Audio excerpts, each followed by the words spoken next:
আমরা আশঙ্কা করছি যে এই নির্বাচনে এরকম একটা যোগসাজগ হয়েছে ভারত, আওয়ামী লীগ এবং বিএনপির মধ্যে, এবং আওয়ামী লীগের পুরো ভোট ব্যাংকটাকে বিএনপি নিজের দিকে নেওয়ার চেষ্টা করেছে। বিএনপির, এটা আমরা আগেও বলেছি, এটা নতুন কোনো কথা না, বিএনপির বিভিন্ন বক্তব্যে, তার মঞ্চে জয় বাংলা স্লোগান দেওয়া, আওয়ামী লীগের লোকদেরকে পুনর্বাসন করা, হত্যা মামলা আসামিদেরকে নিজের দলে ভিড়ানো, এই চেষ্টা কিন্তু স্থানীয় পর্যায়ে হয়েছে।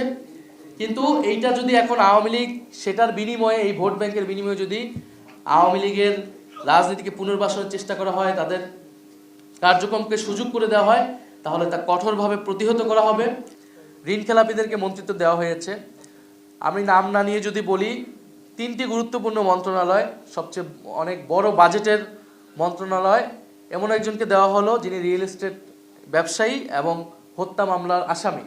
ব্যবসায়িক স্বার্থে একটা হত্যাকাণ্ড ঘটিয়েছে, যার অভিযোগ রয়েছে তার প্রতি, তার কর্মী সমর্থকদের প্রতি, এবং দলেও তিনি অত গুরুত্বপূর্ণ কেউ না। শুধুমাত্র আর্থিক, ব্যবসায়িক এবং দুর্নীতির কারণেই তাকে সেই মন্ত্রণালয়ে দেওয়া হয়েছে। বিগত আমলে আমরা দেখেছি সেটারই ধারাবাহিকতা করবে বলে আমাদের কাছে মনে হচ্ছে।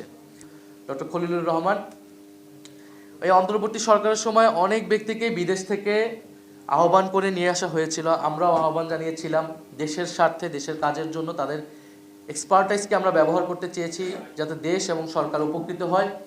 আমরা সাধুবাদ জানিয়েছিলাম।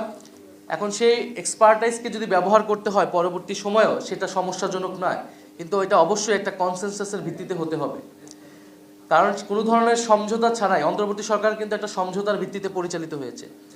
কোনো ধরনের সমঝোতা ছাড়াই, আলাপ আলোচনা ছাড়াই যদি অন্তর্বর্তী সরকারের গুরুত্বপূর্ণ দায়িত্ব, যিনি নির্বাচনেও গুরুত্বপূর্ণ দায়িত্ব পালন করেছেন, সেরকম একজনকে যদি বিএনপি সরকারের, এই নতুন সরকারের গুরুত্বপূর্ণ মন্ত্রণালয় দেওয়া হয়, তাহলে জনমনে এই প্রশ্ন আসবে, আমাদের মনে প্রশ্ন এসেছে। আমরা আশা করব যে এই প্রশ্নের সুরাহা প্রধানমন্ত্রী করবেন, এই মন্ত্রিসভা করবেন।